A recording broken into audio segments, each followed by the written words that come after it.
am the spirit of the goat. Welcome to Legends of Gotham, where we talk about Fox's hit series Gotham, set in the world of Batman. I'm Bill Meeks. And I'm Anne-Marie DeSimone. Who are you?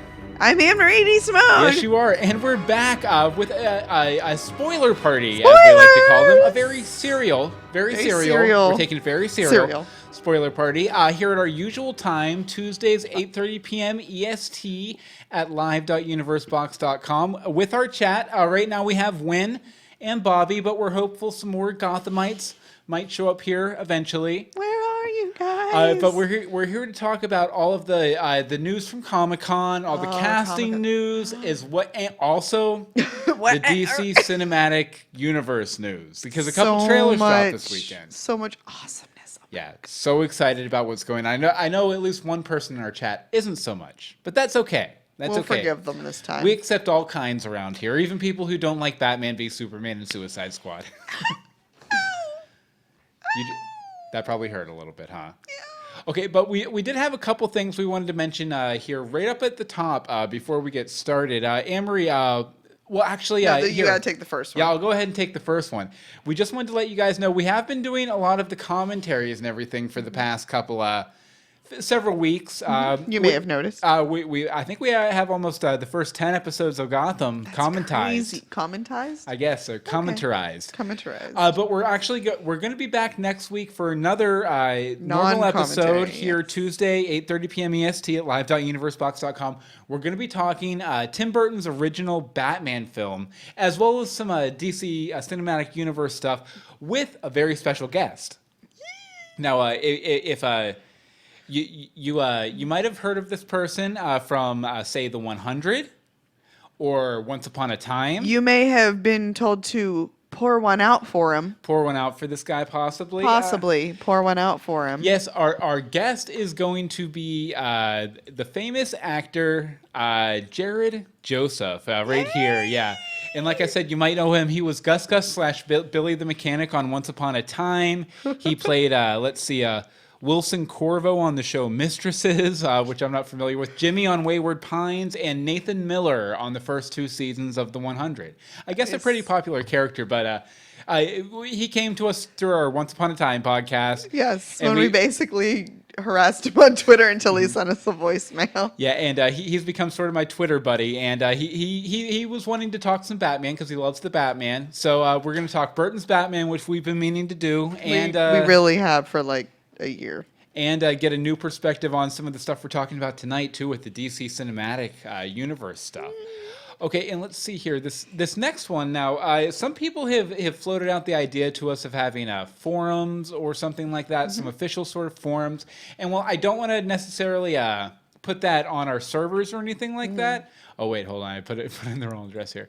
Did you put it in the wrong dress? The wrong address. Oh, makes much more sense than dresses. But there's been some internet controversy the past couple of weeks. Reddit, which is a big social news aggregation site and everything, they've kind of been going downhill. They've been losing a lot of people, both in the administration and users and stuff like that. A lot of people have been going over to a site called Vote, voat.co. And I went ahead and I claimed the Gotham sub-universe or subverse or forum or whatever over there. And it's at vote.co, voat.co /v/Gotham. And this is going to function as basically, I think, since I'm in charge of it, I own it and everything. And Anne-Marie is going to be a mod as soon as we get all that figured out. This will be our de facto forums. And so we've went ahead and linked it also up at the top of the page at legendsofgotham.com. Oh, good. Yeah, so if you guys want to talk Gotham news or whatever. If you have something to share it there. Go ahead, sign up for an account on Vote, and we'll see you over there, hopefully. Definitely. And Anne-Marie, we had one more little piece before we get started with all the spoilers. Spoilers! You may remember a few months ago we did a big fundraiser with the rest of our DC TV podcast friends. I remember that. I do too. We actually had our listeners, Bobby and Rebecca, on, and there were prizes for some of those donations that people gave us. Definitely. But we're having trouble getting a hold of the people who won. Yeah. So Rebecca Johnson, Supergirl Radio, she was actually on our part of the fundraiser, has made a little video announcing all the winners and their prizes that we're going to play at the end of our episode. It's about 5 minutes, but it's fun. We just didn't want to squeeze it in here at the top. Yeah, if you donated at all, go ahead and check because you might have won some. I think she has some autographs. She has some comics. There's a bunch of cool stuff, and she's like, I can't find anybody to give these to. So Michael Lucero just jumped in the chat and said, "Is this the chat room for Legends of Dawson, my favorite Dawson's Creek podcast?" Definitely Michael Lucero. I love Michael Lucero. Excellent. But okay, I guess we'll go ahead and get started with the spoiler party then. Yes. So there was a lot of stuff going on this past week at Comicon at SDCC 2015. Yes. The first thing we have up, and by the way, we'll have links to all of these in the show notes at legendsofdawson.com, legendsofgotham.com. First up is an interview with executive producer John Stevens, who it was really cool. A friend of the show. Yeah, friend of the show. We're gonna have him on before the season starts up. Yeah, definitely. It'll be fun to talk with him too. It'd be really cool to talk with him. But he had a lot of stuff he talked about in this interview from EW. First and foremost, this is the thing you're most excited about the entire thing. Yeah, is that they're going to be changing up the format a little bit of the show in the next season here. The reason we started doing the podcast for the show is because I like Batman and Anne-Marie liked procedurals. So of course they're changing from a procedural format. Let me just correct. I don't necessarily just like procedurals. Yeah, I like cop shows. Yeah. I like cop shows. I don't watch nearly as many as I used to, but I like a good cop show. Yeah, but John Stevens says they're moving to a more serialized format, Sorry, go ahead. Oh no, I was going to say I would say probably the Spirit of the Goat, or not the Spirit of the Goat, No. the Ogre 3-parter. Right. That probably it will give you a good indication of the kind of pacing and stuff they're going to be doing for this season and everything. So, but what were you going to say, Anne-Marie? That. Exactly that. So, what else was in the interview here? Let's see. He was asked, you mentioned the Killing Joke, so you'll bring in the Joker, and his response was, he's the crown jewel of the Batman villains. He will be brought in with great care and a lot of thought. So basically, they're not just throwing him in there for ratings. Yeah. They're really they're taking their time with this. They're gonna do it right. They're not gonna just put a Joker out there to put a Joker out there. There's other Jokers we don't need. By the way, Wynn in the chat room said she's happy about the changing from serial versus the old formula. I'm kind of excited about it myself, just because that's a format that's so ingrained in comic books. Yeah. Because it's a monthly comic book, so it's obviously serialized. Right. But as far as the Joker, I'm kind of wondering why they're still hemming and hawing about, is he the Joker? Isn't he the Joker with Jerome? Because, right. It seems pretty clear to me. It seems very clear to pretty much everyone. Yeah. But I think that's laying all their cards out. That's playing their hand on the table. Yeah. If they're just like, no, he's the Joker now. Is it? No, it's in a later article. But they basically say they're focusing on the Joker the first half. Yeah. Or early episodes. So for all we know, I don't think he's going to be a focus of the whole season. Well, see, I read somewhere, it might have been from John Stevens in another article or something, that yes, the Joker is going to be a main focus, but they're also going to be pushing up the Riddler a little bit. I to did have see them that, kind of yeah. competing, which I think is kind of cool. Yeah. Yeah, there was a lot of that mentioned. We have like a bazillion articles here today, so we're getting them a little confused. Here, let's go for what else we have from John Stevens' interview. Yes. Oh, by the way, I'm drinking my my hooch off of the back of Maroney's truck out of this glittery Superman coffee mug that was given to me by Holy Bat Pastor. Thank you, Joe.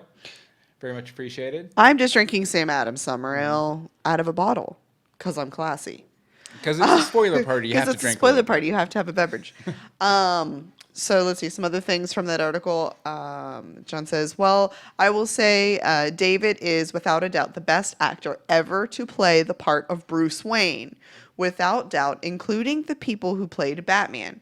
He is a genuine prodigy of an actor, as you will see on screen. Frankly, before David was cast, I was ambivalent about how much we would use Bruce Wayne in the series.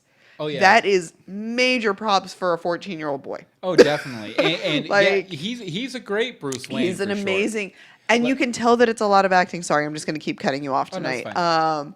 Because anytime you see like them as a large group, he's a 14-year-old boy. Yeah. Like you can, I mean, he was in a t-shirt and like a shirt over top. He, had the boy costume on basically.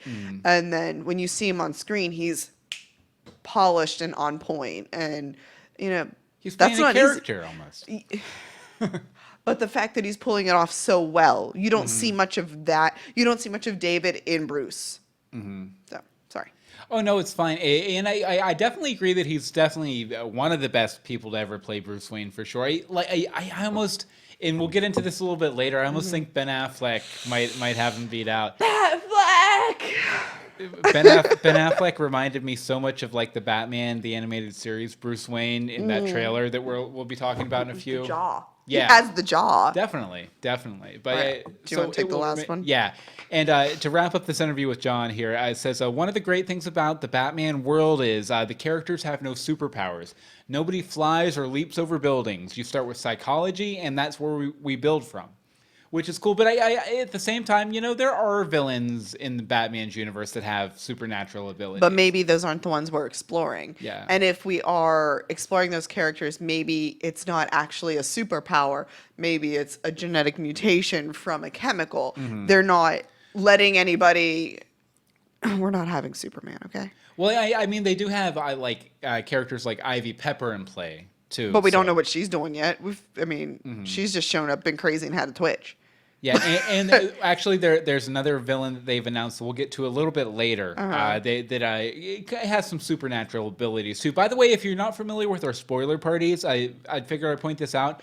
They tend to get more spoilery as we go along. So yeah. And I even because Emery put the doc together today, and I went and checked, and it ended really up being does like that. Yeah, so, awesome. Our usual thing. Our usual. Okay, Yeah, another.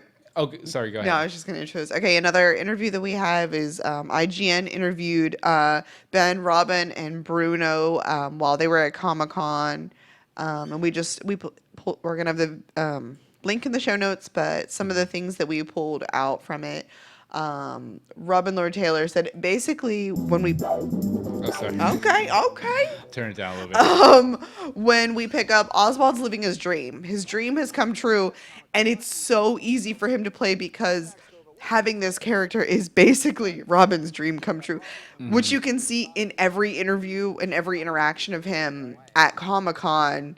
He's literally like, when you watch the Comic-Con panel, everybody walks casually, and then it's Robin Lord Taylor. He's like, I'm here! He's so excited. He's to so be him. excited, and he's wearing the suits with the skinny ties. Like he is still like in character with slightly messier hair or something. Like there's that little bit of Robin peeking through, and you can see that it's not hard for him to play this character because he's being this character right now. Without the murder. Yeah, and I believe they also mentioned that this season's going to have more grotesque villains as anarchy starts to spread throughout the city, right? We also have Jim is going to have to make a choice beyond what he thought he could do. There's obviously going to continue to be the struggle for power, but Jim is going to have to make choices that are not necessarily as moral as his Boy Scout persona may be or have been. Yeah.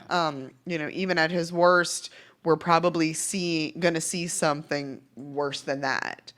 So yeah, do you want to? I'm letting you take this last point because I have no idea who they are. Oh no, go ahead and just say it, Okay. and then I'll pull up some pictures. Okay, to sure. illustrate. Some other, we don't have the casting, but some villains that they're bringing in are Flamingo and Firefly. Personally, it sounds like a trip to the zoo to me, but Bill's got something. You may need to cut my camera. I'm freezing a little. Yeah, Firefly is actually pretty cool. He basically he wears this armored suit and he has a flamethrower. I think he was He's in some versions of Batgirl's origin story. Interesting. And then we have the Flamingo here too, which I'm not terribly familiar with. I think Is he just like in a pink suit? Oh, actually, no. Oh. He was in Grant Morrison's run on Batman. Yeah, he's a kind of a bit of a dandy fop sort of character. Interesting. But yeah, he's fun, very flamboyant, like ultra flamboyant, for sure. Okay, let's see here. Next up is there was around Comicon over the weekend. There was some posters for Gotham up, which kind of probably gives you a pretty good indication of where they're going for this season. And I'll show it here to the people watching. Yeah, it has hold on, let me get it. Okay, there we go. Yeah, it has Bruce Wayne's center with everyone else behind him, the rest of the regular cast members, and then it says "Rise to Destiny," and it kind of almost looks like a bat the way the picture's shaped, which is kind of cool too. And it has heroes on one side, villains on the other. Bruce Wayne in the middle. Bruce Wayne in the middle. I saw actually another version of this somewhere online, but I couldn't find it. I was like crazy searching all over. I think it had Ben McKenzie in the Bruce Wayne spot, like had them flipped, so it was a similar setup. but I could not find it I saw it during Comic-Con, but I couldn't find it after. Yeah, but I love it. Yeah, definitely. And it's very cool that they're going to make Bruce Wayne such a focus. Like, I know some people are disappointed in that, but the Bruce Alfred stuff is what we've always loved the most about the show. Yeah, we've really latched on to it. But some people like, they have like sort of a bias against kid actors or kid storylines with kids and stuff in it. But I think he's a great actor, and I can't wait to see what he does with it. He's an amazing actor, and really, it's not like he's a 5-year-old complaining that somebody broke his crayons. So it's not exactly like a kid. He's, he'd be charged as an adult for any crimes. Yeah. Just be honest. Yeah, and next up here is something we'll show real quick. Is just they did a Comic-Con panel this weekend. We'll hear a little bit from Lauren Galloway, who was there. That's so amazing. In our feedback section in just a little bit. Bobby says in the chat room, why aren't Montoya and Allen on the poster? Because they're fools. They're fools. Not Montoya and Allen, the showrunners. Yeah, the showrunners. Let us be specific on who are the fools. They need to bring those characters back. Seriously. Post haste. I know, but in the thing is, because there was a big DC TV panel, and by the way, if you were at Comic-Con, you might have seen our logo on the back of some T-shirts. Yes. Because our DC TV pals, Andy and Lauren, and a couple other people, I think, were wearing DC TV podcast group T-shirts. So that was us. Because there was a big 20-minute panel for Supergirl and Arrow and Flash and Legends of Tomorrow, all these shows that are interconnected that we don't watch at all. Gotham only got 16 minutes. We got cut by 4 minutes. But we had a super cool person at ours. Yeah, definitely. Well, first of all, it was Bruno Heller, Danny Cannon, the whole cast, John Stevens, and Jeff Johns. Which made you giddy like a little schoolboy. Yeah, who we also have some movie news for Jeff Johns coming up in a little bit. Jeff Johns, if you don't know, he's the chief creative officer at DC. He's basically like the liaison guy who connects all the comic book people with all the movie and TV people to make sure everything mashes up and is totally awesome. And goes the way it should go. Exactly. I believe Danny Cannon had an anecdote where they sat down for like 2 or 3 days and did like a timeline of the Batman universe to figure out what villains they could use, which they couldn't, all that kind of stuff. Okay, see, that's awesome. I'd like to have been a fly on that wall because I like timelines. Yeah. I'm trying to find the thing. Are you trying to find the thing? Yeah, right at the end, they had someone come up and ask a question. Let's see if this will play. Oh wait, nope, you're too far. Like a minute before the end. Without the spotlight. Oh, Thank there. you very much. I'm a huge fan of the show. I just wanted to start off by pause for a second. Oh. Okay, so they were taking a couple questions from the audience, and you can see them right there getting all excited and pointing to a guy who's like in a bright green shirt or something, and then this happens. It's a very bright T-shirt you have. Yeah. You could be seen without the spotlight. Thank you very much. I'm a huge fan of the show. I just wanted to start off by saying, My question. And there he is. There it is. Do we have Big security? fan of your work. Hey, how high is your pain tolerance? Oh. Jerome. Nice. Yes, Jerome himself, Cameron Monaghan. I think that's how you pronounce Monahan? it. Monahan. Yeah. Yeah, I think Monahan. Yeah, but he had a surprise appearance there in the I actually place. think it surprised the cast too. I don't think they knew just by the way they reacted. Because they were like, ah, Yeah, and then that Ben guy. McKenzie just jumps up on his feet and he's like, "Hey, stop! I'll get you, Jerome. You have not seen the last of I am the me. spirit of Gordon." That's a call The spirit forward of the to a Gordon. commentary we have coming up in a couple of weeks. We already recorded. There was a lot of, I am the spirit of the goat. But no, like it's worth it to go in and check out. And there was also a moment where a little boy comes up and asks a question, and the first thing he asks says to Cat Girl, another Cameron. Yes. Spelled differently. You know that I had this huge crush on you, and she just like blushes and like She blushes, hides, and says, thank you for supporting the show. It was hilarious. It was, because you can tell she actually is pretty bashful when it's not her role or her dancing or something. She's Yeah. just sort of always like, hi, I'm in pretty close. Yeah, she does a lot of stuff with her dancing. I'm actually subscribed to her on YouTube, and she's a fun follow on YouTube. She's amazing. She does like these Ask Cameron videos and stuff. Oh, does like that. she? Yeah, I yeah. need to look at some of them. I'm entertained. So now we have some villains coming up here that are coming up in season 2. First, this guy, this weird looking guy. Who's this, Anne-Marie? This guy is Dustin Barra. I don't ever know how to pronounce with the Y in the front. He has been cast as Robert Greenwood. Which I don't think is a character from the show or from the comics. Right? I'm not sure, but he's a cannibal. Yes. So we've got that. However, this is a far, far cry from the things that he has done in the past. Let's see. He was in Hop, the animated bunny movie. Nice. Ted 2. I see. I'm not sure what Us and Them was. The Goldbergs.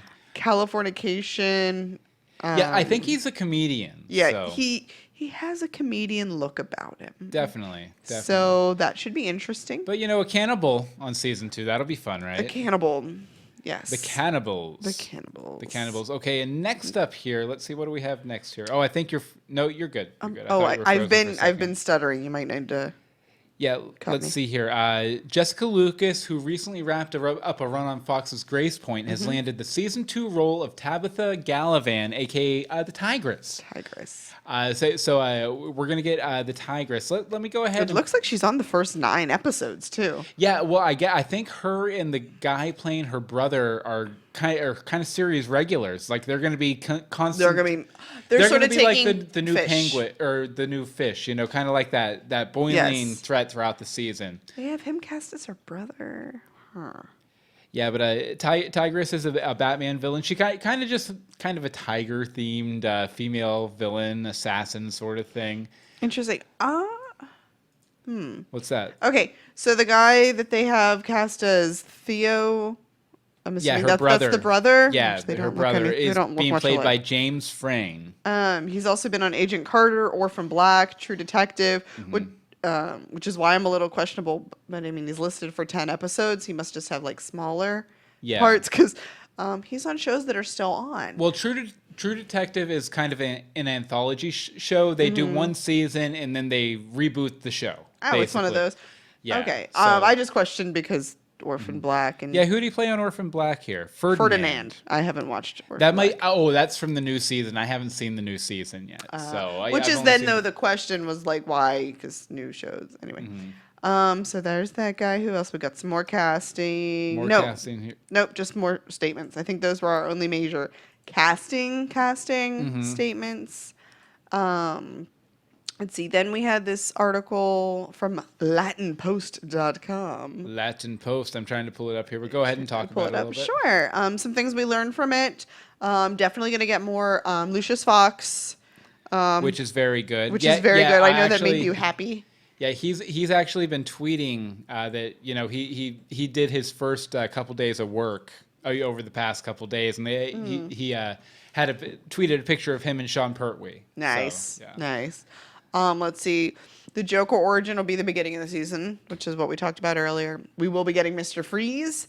And we are going to get a focus on the transformation from Bruce to Bat.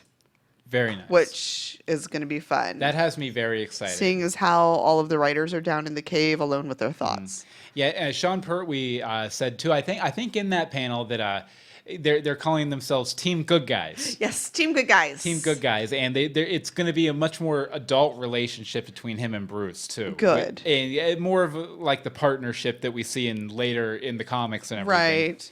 I, Master Bruce, don't take that hussy to that ball. I'm very excited for Mr. Freeze, though. That's a good character. Like, that character moved Batman the Animated Series from a cartoon show about Batman to, like, it won Emmys. Really? Yeah, it's a Okay. very good episode. Bear with me. The only picture in my head I have of Mr. Freeze, wasn't it Arnold? I don't think I didn't actually see that movie, Yeah. but that's my picture is Arnold as Mr. Freeze, and I have issues with that. Why don't you cool off, Batman?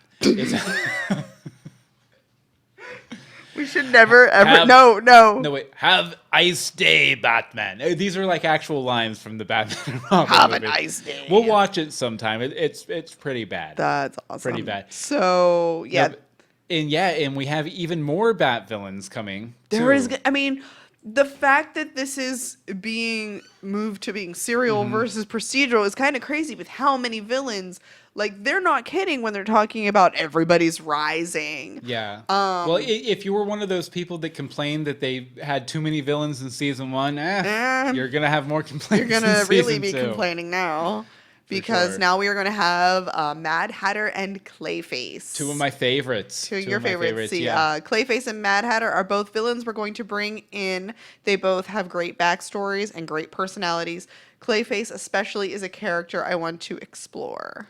Yeah, and Clayface, there's been several different Clayfaces in the comics. The one I'm most familiar with, actually, is probably from Batman the Animated Series, which was adapted from the comic book origin. Basically, he's an actor who he has this special makeup that will help. It makes his face malleable, so he can kind of reshape Change his it. face. And he upsets a mobster. I think it might be Falcone even. In Batman the Animated Series, and they give him too much of this stuff, and it turns him into this big gelatinous blob who can basically transform to look like anybody, and he can also use it as kind of a weapon. Like, he could shoot like the clay at you or whatever. And then Mad Hatter, he was a psychologist, I believe, who developed a mind control technology that he puts in hats, and he also had a thing for Alice in Wonderland in the I would animated imagine. series. In the animated series, he fell in love with his secretary, I think, whose name was Alice. And in order to win her, he kind of adapted this Alice in Wonderland motif. And he's a good villain. Actually, one of my favorite, probably my favorite Batman the Animated Series episode was the Mad Hatter episode. It might have been called Perchance to Dream. I could have that wrong, but basically, it just starts out, you don't know who the villain is or anything. It's just following Bruce Wayne along on his day. And then you're like, oh, his parents are alive. And he's like, what? Why are my parents alive? Oh, he's engaged to Catwoman. What? I'm engaged to Catwoman? And then he's like, well, maybe I imagined the whole parents dying and everything. And then he opens up a book, and it's all a jumble of letters, and he remembers that a different side of your brain controls dreaming than controls reading. So then he realizes he's in a dream, and it's Mad Hatter who's put him there. Interesting. But you were gonna laugh. You were about to laugh at something. Bobby said there's a YouTube video of Arnold as Mr. Freeze signing Let It Go. And then he put in a link, and it's taking everything in my power not to click it. I will. Wait, yeah, Just a little bit here. yeah, Yeah, you're frozen there, aren't you? yeah. No. You're back. I'm stuttering, so just be careful with it. Okay. The snow glows white on the mountain tonight, not a footprint to be seen. A kingdom of ice. Okay, well, we don't want to get busted by Disney, so we'll go ahead and throw that down there. But I will put that in the show notes, Bobby. That is amazing. That is Absolutely fantastic. amazing. Fantastic. I love it. I love it. Here, I'm going to go ahead and put that in the show notes. so He I don't also forget said he about it. loved Clayface from the animated series. Yes, Clayface from the animated series is a great character, and they even said something about that too, didn't they? They said Clayface and Mad Hatter. Oh, you already read that. I already You read already that. read that. Sorry, I'm kind of like hyper and really excited about this stuff tonight, so I'm like way on top of Well, it. it's Gotham. It's and we haven't got to talk Gotham! Gotham forever. I know We're we excited really about haven't it. because we've been trying not to talk about it to each other. Definitely. Okay, well, you know what? We've been going for what? About half an Half an hour? hour. I think it's about time to look at Look at this this Joker. Joker. Everybody look at this Joker. But the Time to joke's look at on the you. Yes, look at that Joker. This is when we look at Jokers. this Joker in particular. Now, we don't have any episode to cover here. Like, we've been doing the entire first season from the awkward comedian to Laszlo and all down through. And we tracked the Joker really hard until Cameron/Jerome showed up, and we kind of we're like, left off "That's a little it." bit. But there are a couple Jokers to look at tonight, including Jerome, because Cameron Boom. Monahan tweeted out this picture here on Insta, or Yes. tweeted it out through Instagram right before San Diego Comicon, which I'm guessing this is an official production still of Jerome standing in front of for like a mugshot, and he's like, "Who Whatever. me?" He's just like, He's "Shrug, like, "Hi." who me?" I did it. Michael Lucero says in the chat room he wishes they'd make up some original villains. They did the Ogre, which was kind of an They original. did villain. the Ogre. They did Fish Mooney. I'm sure we're gonna get, with how many we already have. I'm sure we're gonna get at least one or two more. Yeah, this I believe season. we actually have an original costume villain that we're going to get in the first couple episodes that we'll be talking about a bit later.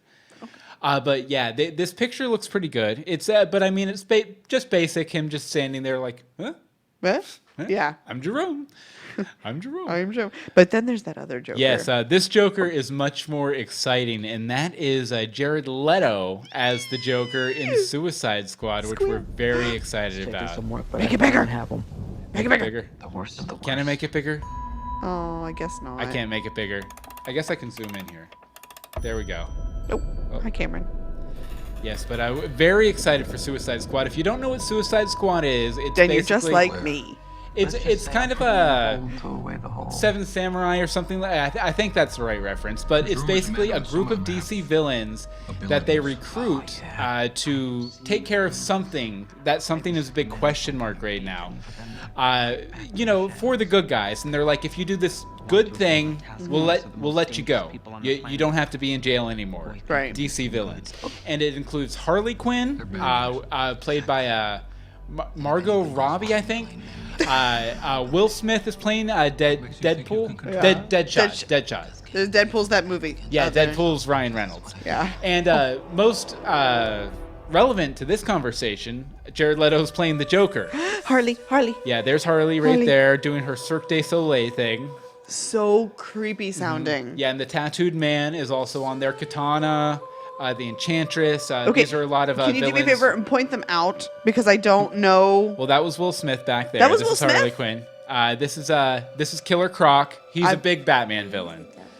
Yeah. Yeah, and there's Amanda Waller, who's in charge of the whole Suicide Squad thing. Okay. But no, Sorry, I just don't know any of these villains. Literally, all I know let's go ahead and is get to Harley and Joker. Let's go ahead and get to the good thing. Hi. There's that Sheila laugh. Oh, I'm not gonna kill you.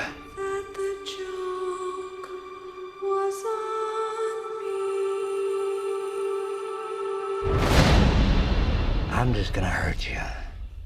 Really, really bad.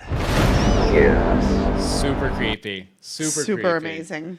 No, but I love Jared Leto. I've loved him since My So-Called Life days. Definitely. yes. As a Jordan Catalano, and he played a guy who was like super charismatic and a little creepy in that too. I know that I know that a lot of people are having issues with like the tattoos or the grill or whatever, but I think what's going on in Superman Batman kind of sheds some light on why the Joker's so different than you might expect from the comics. Although I will say that there's been I've been tracking this film because I'm super excited about it.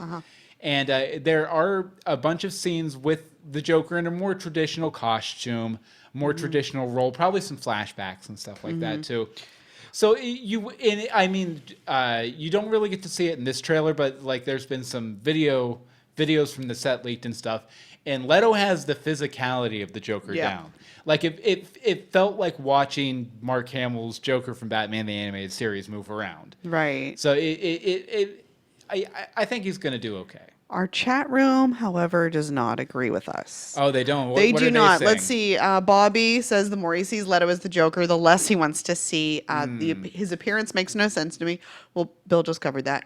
Wynn says, not sure I can get into Suicide Squad. Why would I root for any of these people, regardless of their task? Conflicted. Michael Lucero says, you raise a good point, though. If these villains are something Gordon and Bullock can deal with, what? Wait. Oh, that wrong was one. That went referencing to that was something other earlier.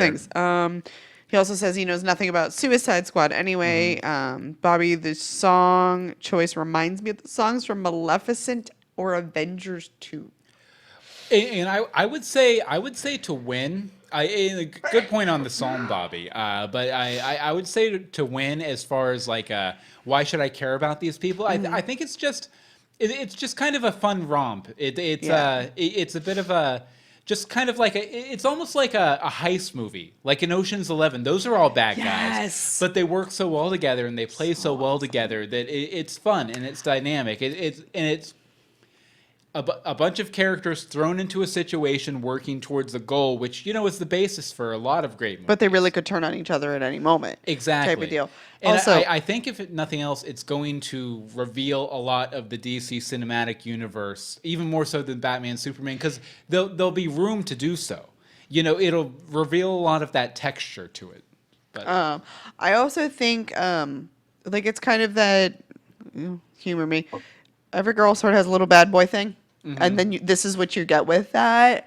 And I don't know, there's something even about like the women in it. Like sometimes you just want to root for the bad guy. Like you don't always want the good guy to win. Yeah. It's different. It's not expected. It's not Disney. Yeah, and I will say for lack of a better. I will say that while the Joker and Harley's relationship is not healthy, and if you're in a relationship, not by any stretch of the imagination. If you're in a relationship that resembles it at all, Run. Get out of it immediately. But from a dramatic perspective, it's very interesting. Yes. Because there's a bit of that Stockholm syndrome that we Right. get a lot about, and there's also kind of that dynamic, like you were saying, like girls like bad boys, even when you shouldn't. they That crack them across the face and stuff, they still stay for some reason. there's just something about a bad boy. Like, And it's an interesting dynamic to address, and actually, like I'm very excited that they're kind of sticking with that in this movie, because they've really been kind of as part of their whole initiative pushing their female characters to the forefront for kids and stuff. They've been kind of neutering Harley Quinn a lot, because she's in an abusive, manipulative relationship with the Joker. But she has a very sharp edge to her too. Right. I mean, there's a reason they're together. They're both correct. Yeah, it's kind of like Sid and Nancy, almost. Yeah. The punk rock duo. The punk rock Everything. duo. Nope. I don't know what I was Yeah, gonna and say. Wynn says, a good point, Bill. Heist just isn't one of my favorite formulas. I agree with that. When I don't like heist movies that much, but this has comic book supervillains in it, so I'm kind of Okay, maybe that'll be what it fun. is. Okay, here's what I was gonna say. This and the next trailer we're gonna do. I like how dark they are, which is weird. I tend to like the fluffy. I Yeah. tend to not like the dark. Excuse me. Stop it. Throwing you Maroney and your magic. Maroni's juice. But I'm kind of liking how dark and serious. And maybe it's just the fact that all the Avengers stuff is all over the place. And, I tell my children to assemble. Like, it's not, it's fluffy. It feels like, I haven't seen them. Please don't, I have. You're not far off. But that's the thing. They just feel, even when they're having their dark scenes or whatever, I feel like we get more of a slate gray or blue shade. Like, this is what I picture. Yeah. Is more silvers and stuff like that. This, you are getting black, you are getting charcoal, you are getting navy. Like, you're getting the darkness. Sorry, guys, the world's not fluffy, full of rainbows and unicorns. Well, and yeah, that's one of the reasons I've kind of cooled off on the Marvel movies and haven't been watching them as much, is because a lot of them they're very very morally simplistic. They're these are the good guys, these are the bad guys. They fight, and then the good guys come out on top. But the good guys are working for the government, but they're anti-government. It's Yeah, weird. it doesn't make sense. And also, like I think a lot of the more recent efforts, like the original Iron Man movies and stuff, were kind of like Iron Man and the original Captain America and a couple of the other ones. They were very kind of unique movies, and they didn't follow like A to B to C like you would expect. But the later efforts, like Avengers was good, but Guardians of the Galaxy felt very much like kind of like a Shrek level of plot simplicity. Like I call it Shrek with aliens. And they even had like the pop song dance off with the cartoon character at the end. You telling me that. Ew. Yeah, and I just think DC is trying to. The reason I love comics into my adulthood is because I found comics that told mature stories that were at my level as I grew up. Like comics kind of grew up with me, or at least I found the comics that that were more adult as you became more adult. Yeah, and I feel like Marvel is making movies for that 14-year-old still. The 14-year-old who can spend all the money because mommy and daddy just give it to them. Yeah, or the 14-year-old who can spend all the money because they're not 14 years old anymore and they have a big boy job and they have no big expenses to kind of throw at it. Where DC is kind of making more superhero movies for adults. But there was something in the chat. Bobby's yelling at me. He says, I will not let this devolve into Marvel versus DC. But if you want dark, check out Daredevil. And Wynn says, I flipped to the light side lately. I'm really excited about the new Fantastic Four, as it was the comic I read as a little girl. Oh, yeah. I'm actually, as far as like Marvel movies with Marvel characters, I'm really excited about the new Fantastic Four. Like, I think it looks really good and very much like the comics, especially Ultimate Fantastic Four. And I'm very excited about X-Men Apocalypse too. Really? I saw the I'm sorry, I've never ever heard you say I'm really excited about X-Men anything. Well, the thing is I've never really dug the X-Men cartoons. I've never really dug the X-Men comics. Like even Grant Morrison's X-Men I couldn't get into. Right. But I've always really loved the movies from Bryan Singer's first one back in 2000 on, except for X3 was pretty weak. So I'm really excited about that one too. And I was enjoying the Amazing Spider-Man movies, but obviously they not doing rebooted those again. anymore. See, okay, I enjoyed the Spider-Man movies. I liked the first Iron Man. I'm not a comic person. I'm really just trying. I'm just getting into it, and I actually was just thinking to myself, I need to have him tell me some things to watch before or to read before Suicide Squad. Maybe first finish watching Man of Steel. You still have to do the last big battle scene. But speaking of Man of Steel, the de facto sequel to Man of Steel, I guess, Batman v Superman: Dawn of Justice, they released a trailer for that this weekend too. So we'll go ahead and play that a little bit and talk about it. But yeah, we've both watched this a million times, and I'm just so excited because you see here with the protesters at the beginning, like Superman, God hates aliens, and all that kind of stuff. Like these are themes that were introduced into the Superman comic books and have been part of some of the best Superman stories in the past 30 or 40 years. Back in the 70s, by a writer named Elliot S. Magan. Batfleck. Falling building, running towards the building. No, but he looks just like Bruce Wayne here. Yeah. Like, for sure. But I'm just so excited to see these themes addressed in a Superman film because, like I said, they've been integral to the character since it was a story in the 70s called Must There Be a Superman, where basically the Guardians, the Green Lantern's bosses, they abduct Superman, take him to Oa, and they're like, hey, you're doing a lot of good work there on Earth, but don't you think you might be holding humanity back a little bit? And then they just send him back to with that at the back of his mind every time he does something. Ew. Like they give him a guilt complex about it. That's just awful. More or less. But they're definitely dealing with those kind of themes here. And it appears that Batman Wayne Industries building in Metropolis goes down in the final battle of Man of Steel. And so Bruce Wayne doesn't like Superman very much. No, he knocked down his building. Yeah, and so it seems like while the government's trying to be like, hey, Superman, let's get you on a leash or whatever, Batman's also like, hey, I should get back at that Superman guy. And then it almost seems like Lex Luthor is manipulating Batman into going into full-out war with Superman. And there's a Lex Luthor. Lex is creepy as all Definitely. heck. Played by, blanked on his name. Jesse Eisenberg. I was like, I don't know. Yeah, and there's Zod's body in Robin's suit with the "Joke's on You, Batman" sprayed on it. Yes. So this is a world where Robin has been killed by the Joker, Right. which is one of the reasons I was saying earlier that I think Leto's different look for the Joker makes a lot of sense, because you got to remember, this is the Joker in a world where he's killed Robin and received Batman's retribution. Right. The reason he has the grill, I'm sure Batman beat the crap out of him. Yep. The reason he has the tattoos, he's probably been in jail since then. Right. Because, he killed a kid. Yeah. Or at least probably a teenager or something like that. Yeah.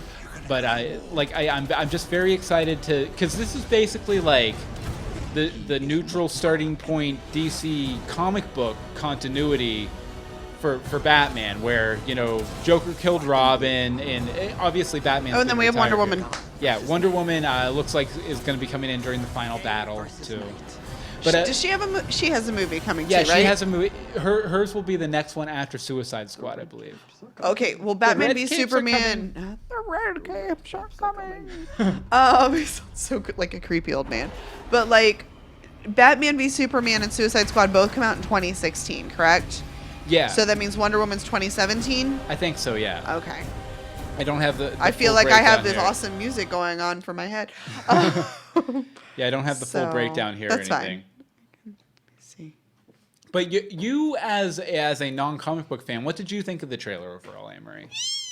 I know I've been sitting here geeking out for 20 minutes about it.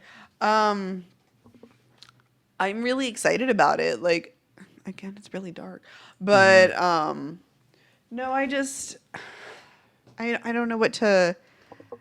I guess maybe I should have finished watching Man of Steel, but Would've been good. I'm excited for the Batfleck. But I've been excited for him since they announced that he was going to be Batman. Like Yeah. that already was there, and then the Wonder Woman is kind of cool to be pulling that in. I don't know. I just want to see where it goes. I'm really excited, and like most of what I'm familiar with, Superman and Batman are best buddies. They hate each other, but they love each other type of deal.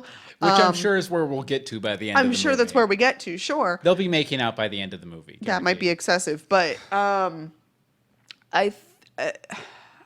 it's just such a different thing for me to see for these characters. So there's that.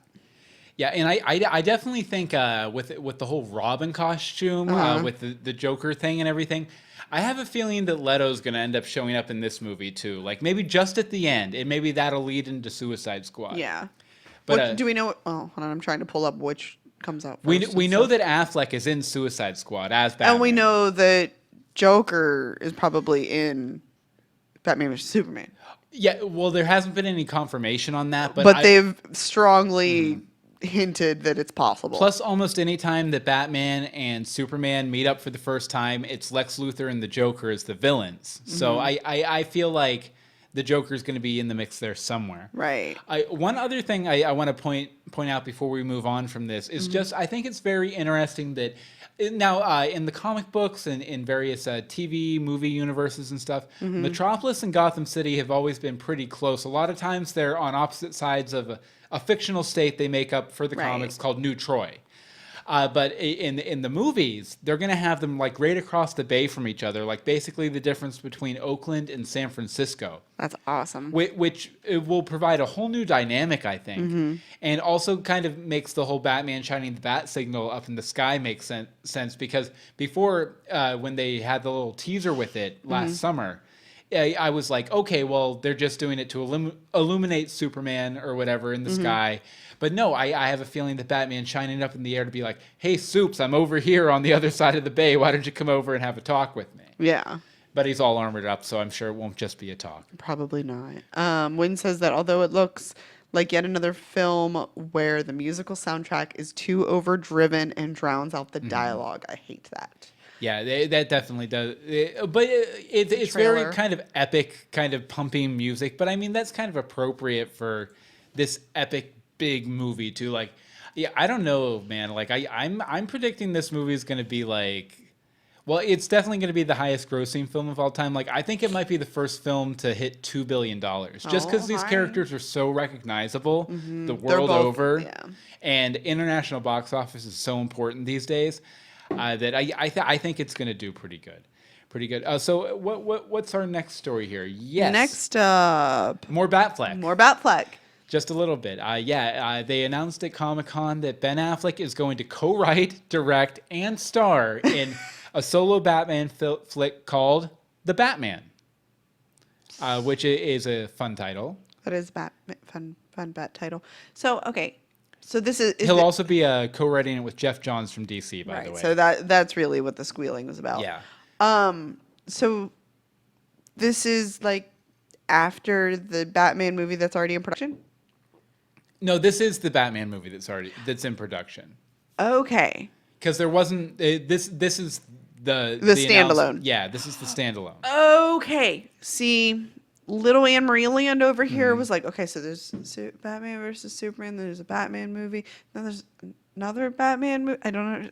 Okay, now I get it. Thank you. Yeah, it'll be sometime after 2017's Justice League Part 1. Okay. But they don't. I don't think they have an exact date yet. But he's going to be co-writing it with Jeff Johns. Which Jeff Johns, if you want some context, Gotham-related context, Jeff Johns is the guy who wrote the Batman Earth 1 graphic novel, which Gotham's version of Alfred is very heavily based on. So if you had any questions about his bona fides, if you like Alfred on Gotham, you'll probably Jeff like Johns. this solo Batman. And I mean, we all know that Affleck actually has some writing chops since that's sort of where he came from. We all know that Affleck is actually Batman. He is actually Batman, yes. With the He's glowing been eyes and everything. Yeah, he's been masquerading as actor Ben Affleck for years, but he's actually the Batman. I wonder if his divorce will fuel this at all. I don't know. I'm just saying. I can't speak to that. Neither can I. I'm just speculating. It's one Another video. little fun Bat-related moment from Comic-Con, also Gotham-related moment, Gotham. is there was a meeting of Catwomen. Not much to say about it, but Cameron, Catwoman and Catgirl, and Julie Newmar, the original Batman 66 Catwoman, met up at Comic-Con. And they both look great. Definitely. They both look great. They have they have the same color eyes, which is Yeah, weird. somebody was pointing out, I was reading the comments on it, and they're like, they look related. Which, so that just means, They could good be like casting, a great grandma and great which means they granddaughter could bring there. her on for some sort of a backstory. Which means it might be true. They might be grandmother and granddaughter in real life. No, I'm kidding. No. But I would like that for her backstory to bring Julie Newmar on and Michelle Pfeiffer as the mother or something because Cameron Yeah. looks a lot like Michelle Pfeiffer too. I've seen that, but like there's a side by side, and I'm like, Yeah. okay, this works. Like this is the clear vision of what Catwoman looks like in all heads. And I'm sure some of that was intentional. I'm sure Intentional. to make that connection for everybody. Yeah, definitely. That's not Newmar, says Bobby. That was Newmar. No, it was somebody else. Wasn't that Newmar? I don't know. I didn't actually. That's Lee Mary. Oh, okay. That's Oh. Lee Merriweather. Okay. Lies. So that's Lee Merriweather, who was, I believe, in the movie version, right? Hold on. Now I have to check. No, to the Googles. Let's see what's next while you're Googling over there. Oh, never mind. Oh, wait. Do. This is called me Googling. I like that we're watching you Google too. That's the best part. I love the camera. It makes you like it's like we're in your head. In my head. Oh, yeah. She played Catwoman in Batman the movie. For the record. Yeah, you got can it. see right there. Batman the movie. Sorry about that. sorry. Like I sent the picture to the email over the weekend, and then I didn't look at it again until just now. So that's my bad for being ill prepared and everything. But something we have up over here over on the Gotham subreddit over on Reddit, which is probably going the way of the dodo. Yes. Is someone went ahead and collected a bunch of videos and stuff from season 2 filming of Gotham. Like you see here, Jim directing traffic, yelling a little bit. Hold on, let me turn this down a little bit here. Yeah, but a little bit of Jim directing traffic, and then there was one. Let's see if I can find it here that I thought was very interesting, showcasing a villain. If I can If get you a can look. find the right one. Like, I didn't go through and click them all because there were so many.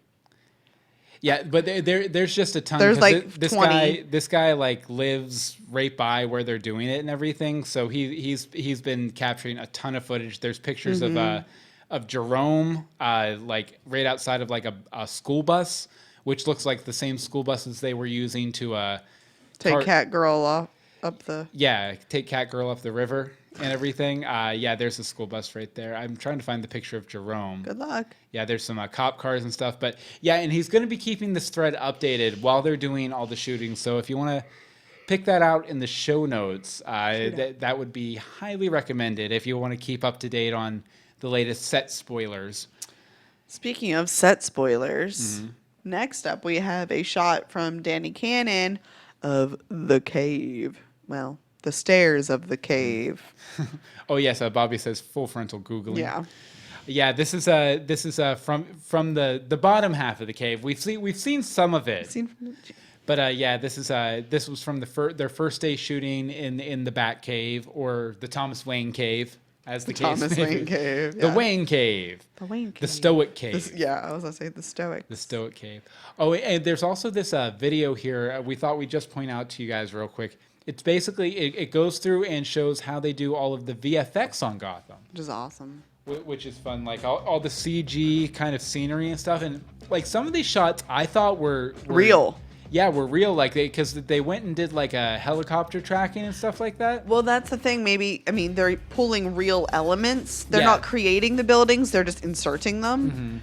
So, I mean, and obviously they aren't going to have her on top of a building. Yeah, but it's crazy the amount of VFX work that goes into almost every shot of this show, and no wonder they had to take so many breaks over the course. Well, of the, so many breaks in the fact that they started filming at the beginning of July and they don't start airing. Well, that's the next thing But until September 21st. But you know they shoot the entire episode and they only have half an episode because they have to CGI everything for Yeah. it. So.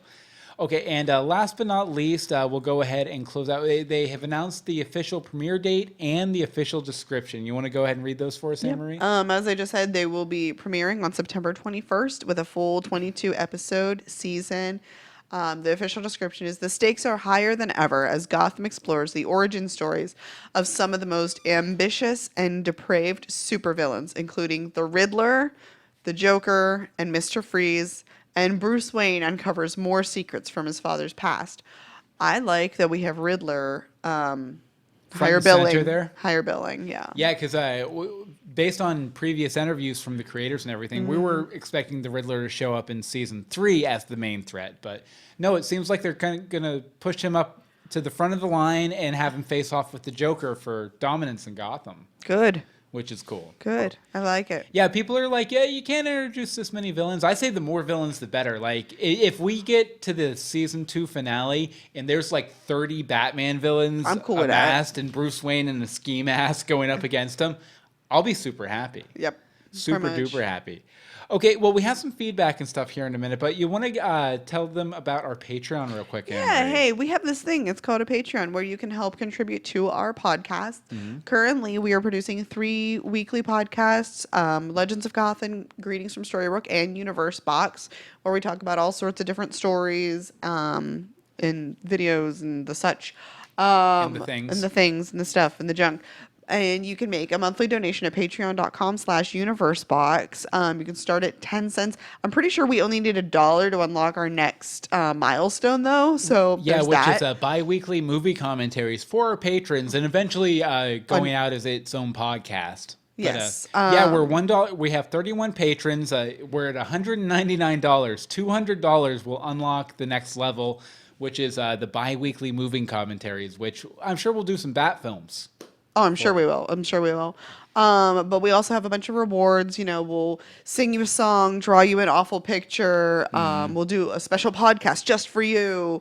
Yeah. There's many things we're going to be looking into buying some tchotchkes, some stickers, some little postcards, stuff like postcards. that. You know, just because who doesn't like swag? I like swag. Everybody I likes need swag. things like to have around me. I need to surround myself with I want my a whole things. bag full of swag. Schwag? Swag. Yeah, let's try that. Swag something different. But if you'd like to support us, please go to patreon.com/universebox. And if you can't commit to a monthly donation, go ahead to our YouTube. It should be Other side. Over here, there should be a support this channel button where you can make a one-time donation, and that'll go towards all of our goals and milestones and things. Yes, and we would definitely appreciate any help you could give us towards that so we can continue to grow and give you more content. Exactly. Oh, and I know that, it's been mentioned many times all over the internet in the past 24 hours. Lost, we want to do a Lost podcast. We are $101 away from hitting that Lost podcast. So, and we have said that if we hit that goal and it backs down, it comes back down, we're we've still going already to do hit the it. podcast. Yeah, So, it's still happening. so if there's someone out there who really wants a Lost podcast and has, $50 to throw down at it once, you can make it happen. you can make it happen. Okay, we'll wrap up here with some feedback from our listeners. As always, you can email us every week, legendsofgotham@gmail.com. Tweet us at Legends of Gotham. The Facebook is facebook.com/Legends of Gotham. And the voicemail number is 424-274-2352. Again, that's 424-274-2352. By the way, if you have any thoughts on Tim Burton's Batman, go ahead and send them in for next week. Oh, yeah, We'll play send them those in. on our special episode with Jared Joseph. But and one more thing before you start playing things. okay. We'll be getting a P.O. box soon, or Yes. probably in the next 2 weeks or so. Yeah, because we've behind had on people that. asking. The whole moving thing. It'll All be right, about but 2 we have a weeks. few Sorry, voicemails here. Yep. First up, as usual, Bobby. Take it away, Bobby. Hey, Bill and Amory, it's Bobby. Hey. Hey. From the news I've been hearing, it seems like Gotham's going to double down next season on the Batman criminals. I was just wondering what you guys thought about that decision, whether it's a good idea, bad idea. Ironically, we just went into Literally that. just talked about that. It's like, Bobby, I seem you're to here. remember that they had stated they weren't really going to go this way when the show started, but it would seem that with the popularity of certain aspects of the first season, that that's why they're going down this road. Beyond that, I was wondering with all these criminals coming to town, it would seem to me they need some really good cops on the force. So where the hell are Montoya and Yes. Montoya and Al. Alan? There we go. Montoya and Alan. Yes. You need the need 'em back. MCU in there. They're the major crimes You unit. really do need the With all these MCU. supervillains, there's going to be some major crimes going on. Yep. I don't know. I don't know, man. Hey, we'll save that question for John Stevens.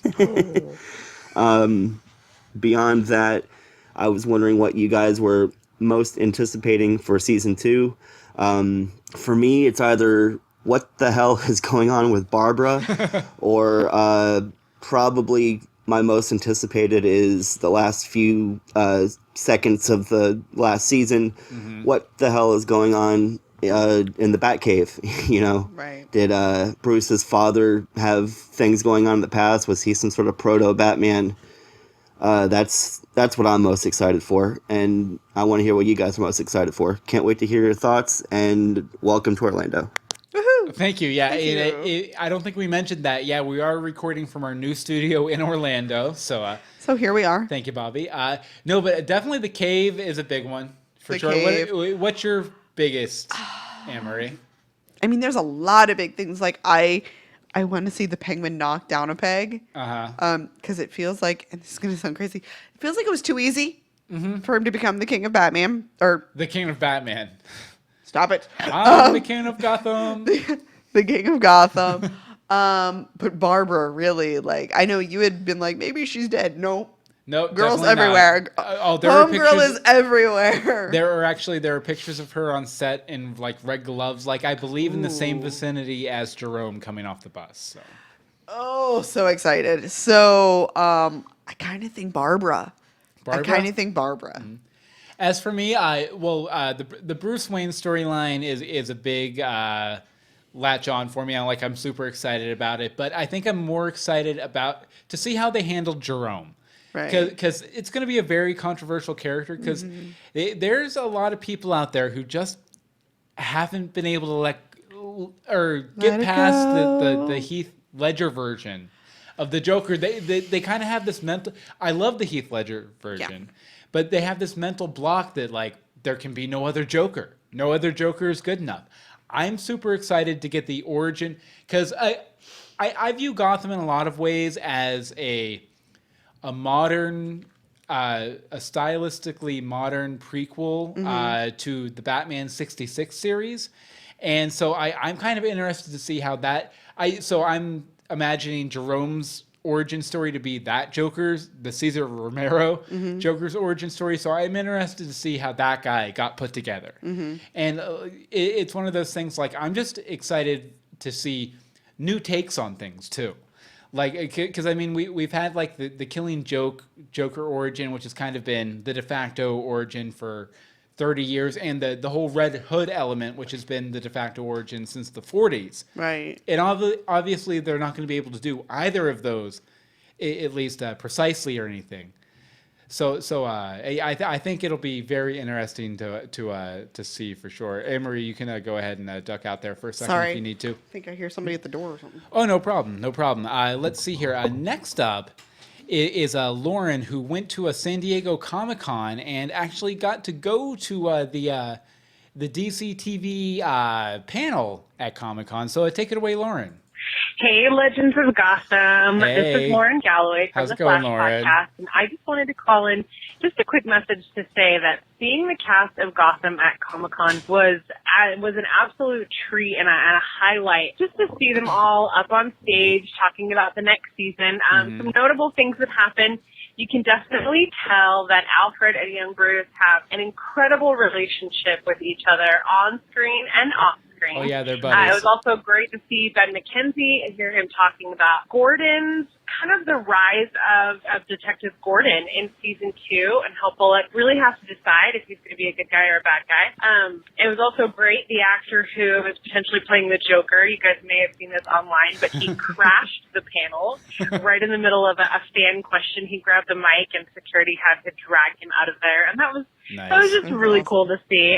And the footage for season 2 looks great. They kept using the phrase of the season 2 of Gotham is Rise of the Villains.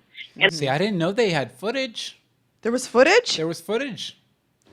Grr. I don't think it's been leaked or anything. the clip that they showed definitely looked like Tigress busting into Arkham Asylum and taking it over. So a lot of really exciting See, I never footage, even great heard that. energy from the cast, great charisma, and definitely looking forward to season 2. Thank you very much, Lauren. Lauren, constant guest over there. I believe think she's she's an a official co-host. co-host over on our sister podcast, the Flash Podcast. How has this not leaked? Yeah, I New know. Footage and see. I'm going to play. We have a voicemail from Rebecca Johnson that I'll play, but go ahead and keep looking for that and put it in the doc if you find What's it. up, Legends of Gotham? What's This up? is Rebecca Johnson. I was just going to call in and say how surprised I was that Erin Richards looks like she was hanging out at San Diego Comic-Con and promoting Gotham for season 2. So I guess that answers our question about what happened to Barbara in the season finale. I guess she's okay. I guess she's going to recover from her big throwdown with Leslie. So I just wanted to know what you guys think Barbara will be doing in season 2. Do you have any speculations? Looking forward to new episodes of Legends of Gotham. She gonna cut somebody. Definitely. But my personal theory is I don't think she's going to become Gotham's version of Harley Quinn.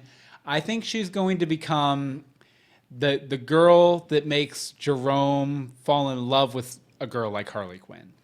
Like, I think she's going to be introduced to Jerome, and he's going to develop some sort of infatuation with her or something like that. Yeah. And she's going to become his type. And so when he meets Harley down the line, he's going to be into Harley. So you haven't found it yet? I have found nothing. That's a shame. That's crazy. Okay, first of all, that's the first we've heard of it. Yeah. Like, what's up with that? I don't know. I'll have to talk to some people I know in the promotions Yeah. department and see if we can find something on Oh, that later. seriously? Because, like, is this the Gotham channel? Because if it is, I'm really disappointed in it.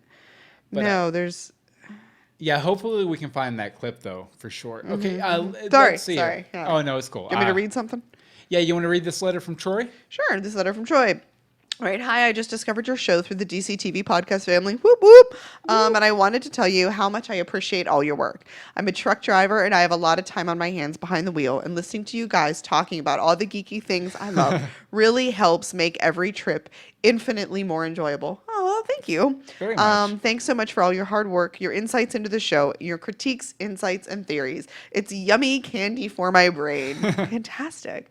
I have some speculation of my own with the introduction of Scarecrow and Black Mask being a story told through the actions of their fathers. I wonder if somehow Bruce's origin as Batman is going to be a journey through Thomas Wayne's actions. Yeah, I can totally see that. Not the least of which the reasons I think you're right on that is because of Jeff Johns' involvement in the inception of the show. Because Jeff Johns, if you've never read any of his comics, that father-son dynamic and everything, that's something that, almost like anytime he goes into revamp a hero, he introduces that to it. Nice. So yeah, he's daddy big on issues. the daddy issues. Let's see. He found the secret cave. He's learning that his father had a secret life. Lucius Fox told him that his father lived 2 lives. Everything we know about Thomas Wayne so far perfectly echoes what we know about an adult Batman. What do you think? Thomas Wayne, secret vigilante billionaire? I think there might be shades of Flashpoint Thomas Wayne as Batman mixed with the comics Court of Owls story. Thanks so much for everything. Thank you, Troy. Thank you, Troy. And just to clarify what he means there, the Flashpoint Thomas Wayne, there was Flash went into this alternate universe, and in that alternate universe, Bruce Wayne was the one who died in the alley that night. Oh. And so Thomas Wayne became Batman, kind of a more corruptible Batman. He basically, they own casinos and everything else, and a lot of his Batmaning was protecting those casinos. But he often faced off against the Joker, who was Martha Wayne. Martha Wayne was the Joker in that universe, so I could definitely see something like that. Like I really hope they're gonna make Thomas Wayne the first Batman, because that's a comic or a concept right out of the Silver Age comics, and I would just love to see it in the show. That sounds pretty cool, actually. Definitely. But how is there nothing here? Like all of their comic, I'm like, I don't care about Family Guy and Simpsons, Last Man on Earth, whatever. Bob's Burgers. I've never even heard of that. No Gotham preview clips yet. Okay, and we'll wrap up here with this. Marco Vargas posted in the Google Plus event for tonight's episode that the new Batman vs. Superman preview is so freaking awesome. I'm so glad to finally get to see Goggles Batman in a movie. Goggles Batman? Yeah, they have no, I believe he's referencing or at least it was one of my favorite parts, the desert Batman scene. But he could also be referencing the armored Batman that we see. Okay. With the glowing eyes and everything. But it should be pretty good. Just a quick reminder: if you donated in our fundraiser a couple months back, we're going to be playing a video from Rebecca right after we wrap up here. That'll tell you if you won or not, right? So you can claim your prize. But Anne-Marie, I don't think you're going to be able to find that. So I know. I'm sorry. I'm looking away. You can find me online on Twitter at DeSimone, and I'm over on Vote at UB Anne-Marie. Yes, and you'll be a mod as soon as we get that figured out. As soon as they'll let me click the link. As for me, you can follow me on Twitter at Bill Meeks. You can follow all of the podcasts we do at universebox.com. And hey, why don't you check out my superhero stories that I wrote, Dogboy Adventures, at dogboyadventures.com. They're prose books. You'll probably like them. They're fun. Actually, I've got several reviews over the past couple weeks that mentioned that they feel like reading a comic book, which I was very happy to hear that. So nice. So it should be good. And like I said, we'll be back next week with Jared Joseph from the 100, Once Upon a Time, Wayward Pines, Mistresses, which I've never heard of before. Mistresses. But we'll be back talking about Tim Burton's Batman and more about the Batman v Superman Suicide Squad combo bundle we got at Comicon. But I guess that about does it. Let's see. How do we wrap these up? Join us next time for more Legends of Gotham. And now we play the theme. And I can't switch over to Anne-Marie right now because we have the weird setup. Wow.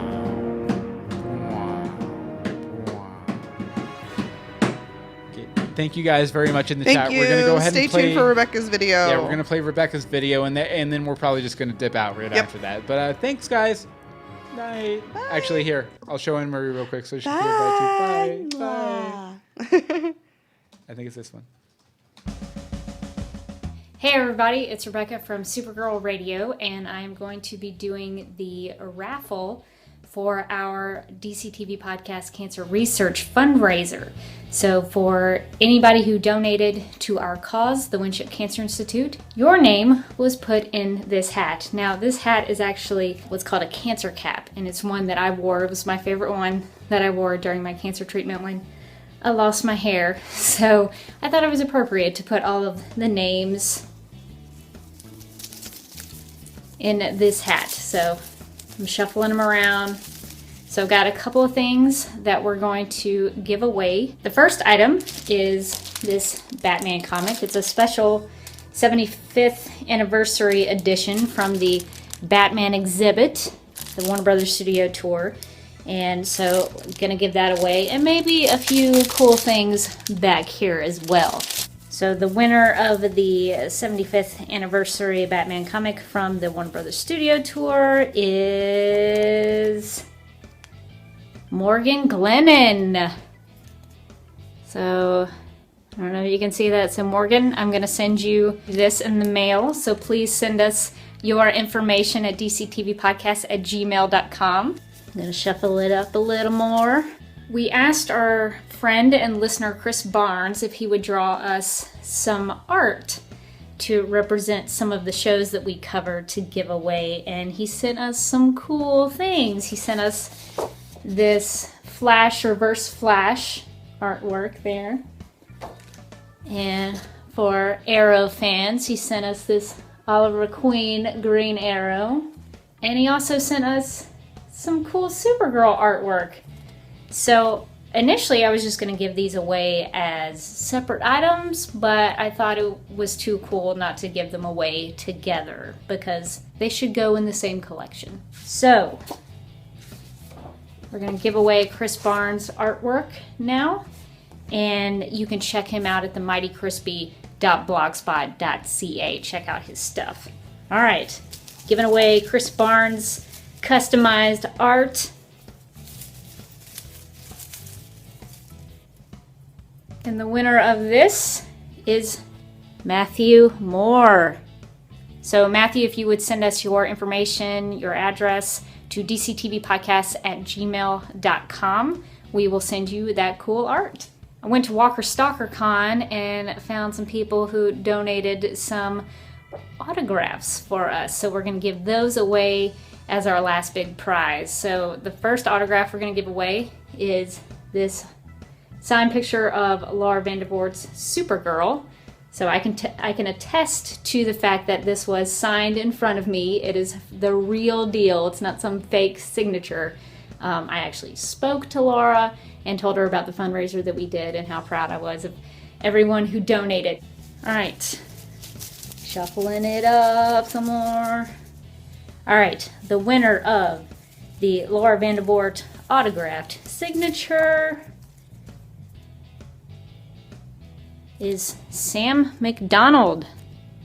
Sam, please send us your address at dctvpodcast@gmail.com and we will send you the Laura Vandervoort autograph. The last item that I have to give away for the DCTV Podcast Cancer Research fundraiser is this autographed picture of Oswald Cobblepot signed by Robin Lord Taylor from Fox's Gotham. So this is another one I can attest to speaking with Robin, telling him about the fundraiser, and so this is the real deal. So we're going to give this away. All right, shaking up the cancer cap, shuffling it up. All right, last winner for the Robin Lord Taylor autograph is Michael Poteet. Michael, please send us your information, your address at dctvpodcasts@gmail.com, and I will send you this Robin Lord Taylor autograph.